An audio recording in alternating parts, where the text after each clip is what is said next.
Una cosa importante que hay que tener en cuenta, además de del tipo de mezcla, de las propiedades que tiene la materia, es que si bien uno puede mezclar cosas, estas se pueden separar. Acá tengo un esquema en donde puedo separar lo que es una mezcla heterogénea. Bueno, en esto que dice mezcla, la mezcla es cloruro de sodio. Además de cloruro de sodio tiene limaduras de hierro, es decir, hierro en polvo, y además tiene bolitas. Entonces, ¿cómo podríamos separar estas tres sustancias? Nos podemos dar cuenta de que una es más grande que la otra, puede ser. Entonces, las bolitas son mucho más grandes que las limaduras de hierro y que el cloruro de sodio. Así que podríamos separarla a lo mejor por tamaño. Vale. Pero antes de separarla por tamaño, podríamos utilizar otra estrategia. ¿Qué pasa si yo lanzo esta mezcla al agua y la revuelvo? Lo que va a ocurrir es que solamente el cloruro de sodio se va a disolver, porque el hierro no se disuelve en agua y las bolitas tampoco. De modo que, disuelto el cloruro de sodio y el hierro y las bolitas depositadas en el fondo del agua, tal vez lo que podría hacer es utilizar un imán, revolver y el imán atraparía todo el hierro y ahí ya tendría una forma de separar un primer componente, una primera sustancia de esta mezcla. ¿Cómo haría entonces ahora para separar lo que me quedó, que es el cloruro de sodio con las bolitas? Bueno, ahora sí probablemente se pueden dar cuenta de que existe una diferencia de tamaño. Primero, el cloruro de sodio sigue disuelto en el agua y las bolitas no. Por lo tanto, lo que podría hacer es pasar las bolitas por un colador, he puesto yo, una forma muy rústica, pero a lo mejor podría ser por un embudo que tenga un filtro y las bolitas entonces quedan ahí en el filtro y para abajo pasa el cloruro de sodio disuelto en el agua. Y ahí he separado entonces el hierro, el, las bolitas, perdón. ¿Y qué pasa con esto? Probablemente se den cuenta de que el cloruro de sodio aún no se ha podido separar del agua. Entonces tengo que separar estas dos sustancias. Los dejo que piensen un momento cómo podría ser eso. Lo importante de esto es decir que es posible separar las mezclas, ya sean heterogéneas, como en este caso, u homogéneas, que también se puede hacer. En los laboratorios químicos existen lo que se llama técnicas de separación para realizar esto. Y de hecho, para separar una mezcla homogénea, que no es el ejemplo que he puesto aquí, se puede utilizar la destilación. La destilación es un proceso en el cual se pueden separar mezclas homogéneas dependiendo del punto de ebullición de cada uno de los líquidos. Entonces, como no todos los líquidos ebullen a la misma temperatura, es posible separarlos. Pensemos, por ejemplo, en el alcohol con el agua. Si yo quiero destilar un vino, si quiero destilar cualquier trago que uno consume, esto se puede hacer mediante los puntos de ebullición, porque el alcohol y el agua tienen puntos de ebullición distintos. De hecho, el alcohol tiene un punto de ebullición menor que el agua. Ya sabemos que el punto de ebullición del agua es 100 grados Celsius, probablemente lo recuerden. Por lo tanto, cuando yo empiezo a calentar suave, lo primero que va a salir de esa mezcla va a ser el alcohol. Y luego, por lo que se denomina un refrigerante, lo puedo condensar y obtener el alcohol de forma líquida. Después de un tiempo, entonces, cuando se ve que ya no gotea más ese alcohol, se puede entonces haber dicho que la mezcla está separada. Y en un recipiente tengo el alcohol destilado y en el otro tengo el agua. Ahora, eso sí, es importante notar que en el caso de este alcohol, sobre todo etanol con agua, no se puede separar 100% el alcohol del agua, ¿sí? Por eso es que muchas veces en la farmacia se vende alcohol al 98%, 95%, porque hay un porcentaje de agua que no se le ha podido quitar al alcohol. Y respecto entonces a la pregunta que le hice anteriormente, a lo mejor ya han deducido cómo se podría separar el agua del cloruro de sodio. Pues bien, como muestra la figura, aquí se usaron técnicas de separación como la disolución, extracción por atracción y esta técnica se llama filtración. Entonces, adicionalmente, en el último paso se puede realizar una evaporación para dejar el cloruro de sodio solo. Entonces yo caliento esto hasta 100 grados Celsius, todo el agua se va a ir y me va a quedar solamente la sal. Por lo tanto, ahí he separado las 4 sustancias que han formado esta mezcla heterogénea. Para resumir lo que hemos visto hasta ahora, les presento un diagrama de flujo que resume las propiedades de la materia y sus mezclas. Por ejemplo, la materia. Al hacerme la pregunta si es uniforme en todos sus puntos y la respuesta es no, quiere decir entonces que eso es una mezcla heterogénea. Pero si la materia es uniforme en todos sus puntos y la respuesta es sí, entonces estoy en presencia de una mezcla homogénea. Ahora, ¿esta materia homogénea está formada por más de un componente? Si la respuesta es sí, entonces lo que tengo es una mezcla homogénea que ya vamos a conocer que se denominan como disolución. Pero si esta materia homogénea no está formada por más de un componente, quiere decir entonces que ahí no hay una mezcla de sustancias, sino que hay solo una sustancia pura. Ahora, a la sustancia pura yo puedo preguntarme, ¿puede separarse en sustancias más simples? Si no puede separarse en sustancias más simples, quiere decir que esa sustancia pura es un elemento. Es decir, si lo que he separado aquí es oro y por cualquier técnica yo quiero separar el oro, es imposible porque siempre voy a tener oro. No era un compuesto, era un elemento. Al contrario, si es que se puede separar en sustancias más simples, quiere decir que esta sustancia pura no era un elemento, sino que era un compuesto. Es decir, si tengo el cloruro de sodio, por ejemplo, y quiero separarlo en sodio y cloruro, debo aplicar alguna técnica que me permita separar este compuesto, que está formado por un enlace iónico, que ya vamos a conocer, en sus elementos originales, que son el sodio y el cloro. Por lo tanto, si con esa técnica yo soy capaz de separar el cloruro de sodio en cloro y sodio, es decir, puedo detectar que se forma el sodio y puedo detectar que se forma el cloro, entonces esa sustancia pura era un compuesto, no era un elemento.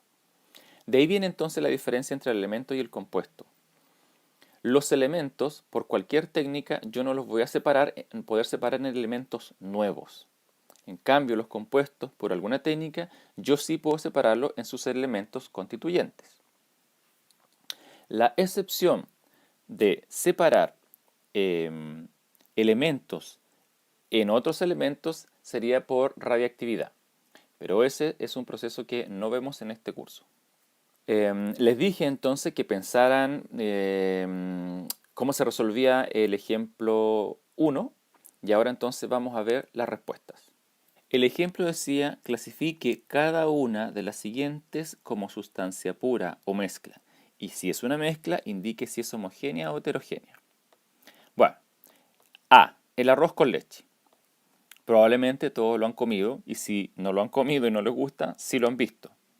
Claramente eso no es una sustancia pura. El arroz con leche tiene muchas cosas, así que es una mezcla. Y como puedo ver tanto la leche como el arroz, entonces es una mezcla heterogénea. No es homogénea, porque puedo distinguir cada uno de los componentes, o la mayoría de ellos. El agua de mar. El agua de mar tampoco es una sustancia pura. Sabemos que el agua tiene disueltas muchas sales, principalmente cloruro de sodio.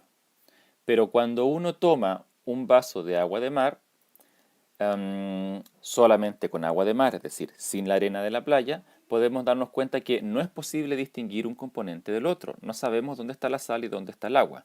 De modo que esta es una mezcla homogénea. El magnesio. Bueno, el magnesio, su nombre lo dice, es un elemento, por lo tanto es una sustancia pura. La gasolina. Normalmente es con la que cargamos los automóviles para que funcionen.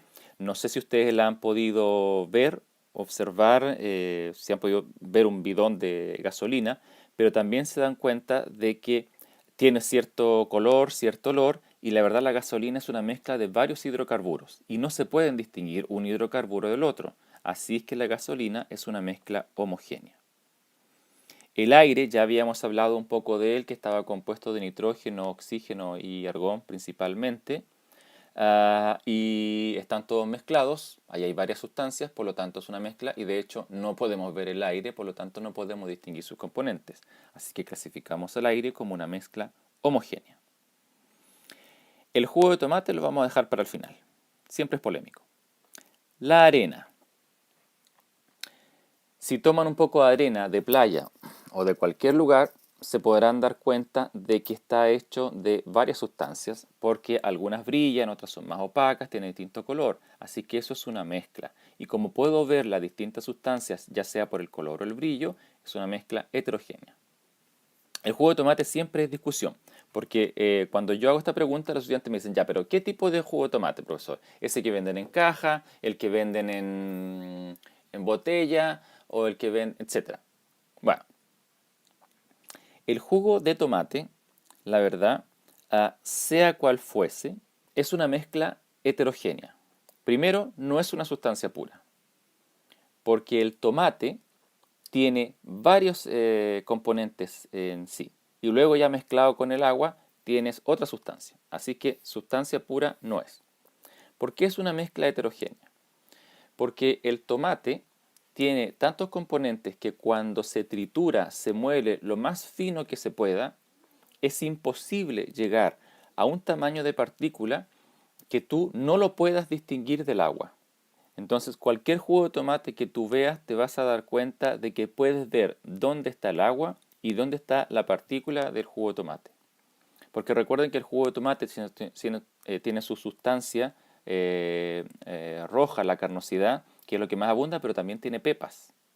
Lo que voy a hacer ahora es que los voy a invitar a que ustedes busquen en internet o busquen en algún libro de química, si es que tienen, o probablemente en sus apuntes del colegio, en su libro de colegio, más ejemplos de sustancias puras.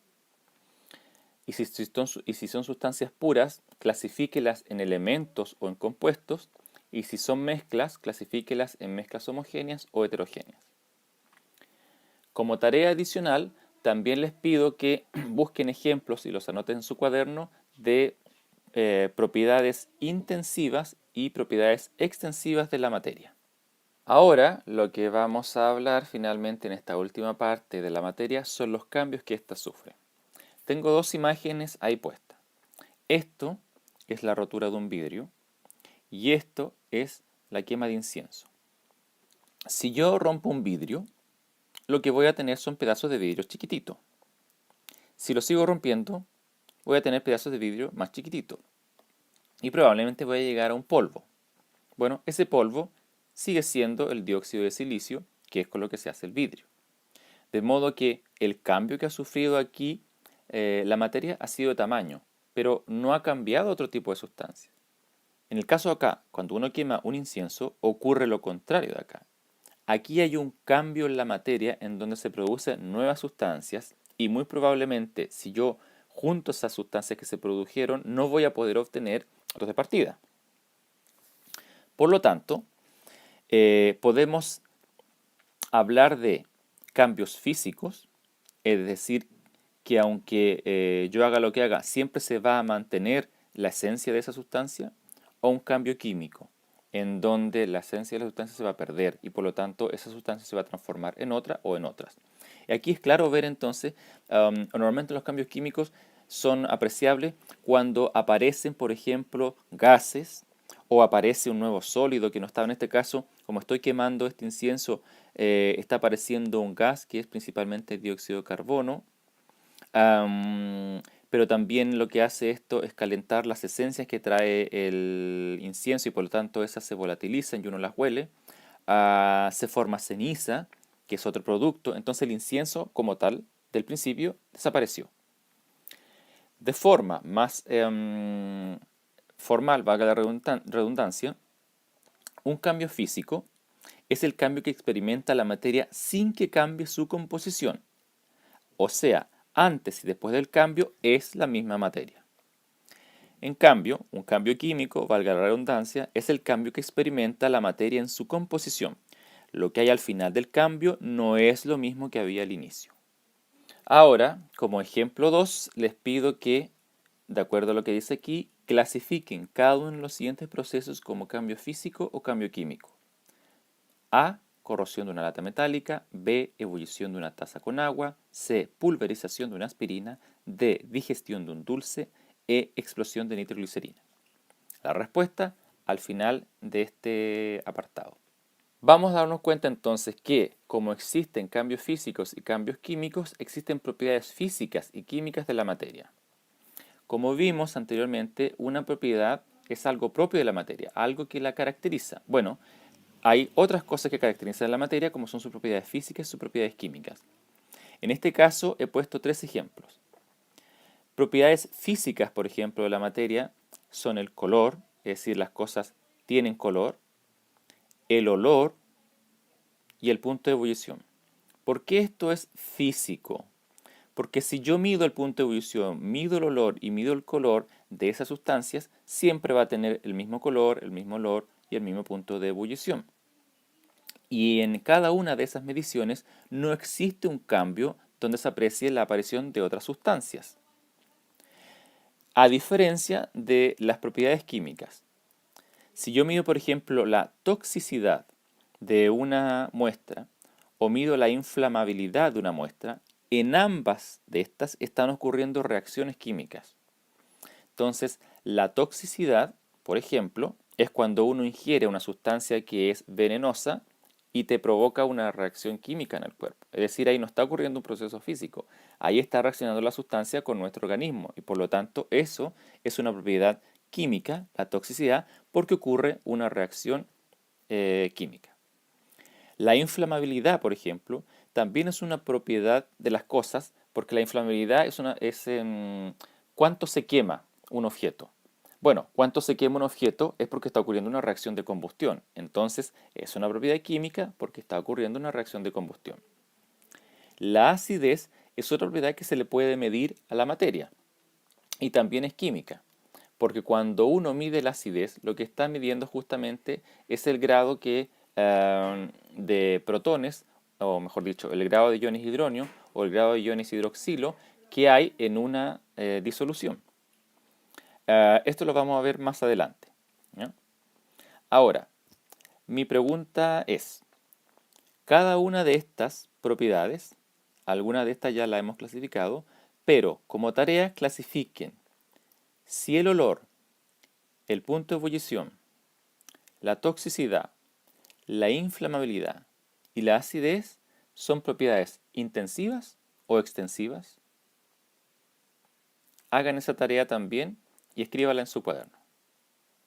Para resumir esto, podemos decir que las propiedades físicas son las que se pueden observar sin alterar la identidad y composición de la sustancia. Es decir, cada vez que yo mido esto, nunca voy a alterar su composición, es decir, nunca va a ocurrir una reacción química. Y ejemplo de ellas son el color, el olor, la densidad, el punto de fusión, el punto de ebullición, la dureza. Las propiedades en químicas, en cambio, son las que describen el cambio químico. Entonces, cuando yo la mido es porque está ocurriendo una reacción química. Y algunos de esos ejemplos son la inflamabilidad, la toxicidad, la corrosión, la basicidad, la explosividad, la descomposición. Y hay muchas otras más. Hasta aquí yo he hablado de propiedades físicas y químicas de la materia, he hablado de propiedades intensivas y extensivas, de propiedades de acuerdo a su cambio físico, de elementos, sustancias, de mezclas, de materia, pero ¿qué es la materia finalmente? ¿Alguien podría darme una respuesta? Probablemente algunos de ustedes la sepan. Y los que no, puedo decírselas ahora. Podemos entonces definir a la materia como cualquier cosa formada por átomos que tiene masa, es decir, se le puede medir en una balanza, por ejemplo, volumen, es decir, tiene ancho, largo y alto, por ejemplo, y ocupa un lugar en el espacio, es decir, estorba a otra cosa o al aire, por ejemplo. ¿Ah? Pero aquí nos ha aparecido una cuestión nueva, es decir, cualquier cosa formada por átomos. Y los átomos son algo especial, un tema en particular que vamos a ver más adelante. Lo importante es que tienen que saber que la materia es cualquier cosa que tiene masa, volumen y ocupa un lugar en el espacio. ¿Ya? Esas tres propiedades son importantes de la materia. Bueno, eso ha sido la clase de hoy, en donde hemos visto las propiedades de la materia y cuál es su definición. Espero les haya gustado y si tuvieron alguna duda, vuelvan a ver el video, páuselo las veces que quiera y desarrollen los ejercicios y las tareas que les he dado. Nos vemos en una próxima oportunidad. Resolución del ejemplo 2. Clasifique cada uno de los siguientes procesos como cambio físico o químico. La corrosión de una lata metálica implica que el oxígeno reacciona con el hierro de lo que está hecho la lata metálica y forma un óxido de hierro. Ese óxido de hierro se conoce más como herrumbre y es lo que les pasa a las rejas. Por lo tanto, la corrosión es un cambio químico. La ebullición de una taza con agua es evaporar el agua líquida y llevarla al estado gaseoso. Pero sea estado gaseoso o sea agua líquida, va a ser siempre agua. Así que eso es un cambio físico. La pulverización de una aspirina implica moler y moler y moler y moler y moler la aspirina hasta tal punto de dejarla como un polvo. Pero resulta que la composición de la aspirina no va a cambiar por mucho que yo la muela. De modo que eso también es un cambio físico. La digestión de un dulce, y esto ya lo había hablado un poco en la primera clase, si uno come en la mañana el desayuno o si se come un dulce, todos los alimentos van hacia el proceso de la digestión. La digestión involucra primero en el estómago una gran cantidad de ácido clorhídrico, con lo cual se rompen muchos enlaces de los glúcidos, que son macromoléculas, y también se rompen los enlaces peptídicos de las proteínas, de modo de que la materia que había al principio ya no es la misma que hay después. Por lo tanto, la digestión es un cambio químico. Finalmente, la explosión de nitroglicerina es un cambio químico. Eso creo que todo lo podemos entender así, ya que cada vez que hay una explosión lo que se produce es una reacción de combustión donde hay un combustible y un comburente, y lo que había al principio ya no hay más al final, sino que lo que tenemos son productos nuevos.